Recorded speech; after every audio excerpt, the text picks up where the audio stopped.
हाय मित्रांनो,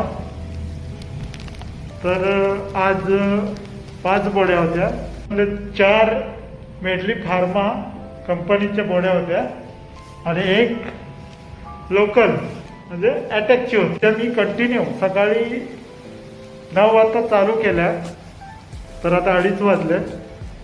नॉनस्टॉप, न पाणी घेता, ना नाश्ता करता, ना काही करता, कंटिन्यू ते PM करून आता मोकळा झाला. तर मित्रांनो, या व्हिडिओमध्ये मला एवढंच सांगायचं आहे की ह्या ज्या 4 बॉड्या होत्या, 4 जे जण ऑफ झाले ते मेडली फार्मा कंपनीमध्ये कामाला होते आणि वायू गळतीमुळे त्यांचा जागीच मृत्यू झाला. तर मित्रांनो, हे वाचू पण शकले असते, पण कसं ते असं काही प्रॉब्लेम झाल्यानंतर माणूस गडबडीत असतो, आपला जीव वाचवण्याच्या गडबडीत तो गोंधळून जातो आणि भलतंच काहीतरी करत बसतो जीव वाचवण्याच्या विषयाने. तर मला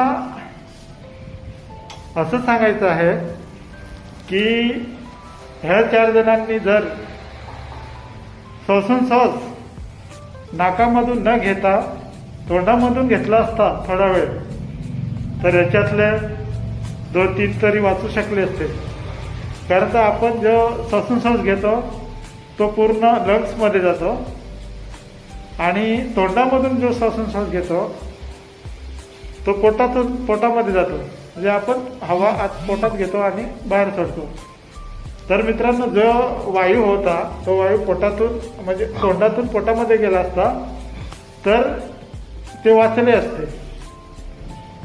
तर यांनी काही नाकातून घेतल्यामुळे, आपण एकच उदाहरण घ्या ना, आपण एखादा स्ट्रॉंग स्प्रे हातावरती मारा आणि तो जोरात नाकातून शोषून घ्या, खेचा, जोरात खेचा, ते कसा आपल्याला झटका लागतो. तर हा वायू आहे, विषारी वायू. तर त्याच्यामुळे हे जागेवरच मरण पावलं.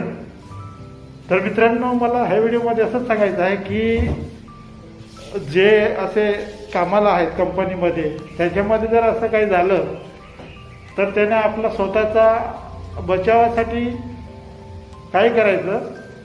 असा प्रसंग घडला तर नाकातून न घेता तोंडामधून वास घ्यायचा, सहज घ्यायचा, म्हणजे आपण तो परत बाहेर निघू शकतो. आणि जरी थोडंफार त्याचा इफेक्ट झाला तो परत आपण हॉस्पिटलमध्ये जाऊन आपण वाचू शकतो.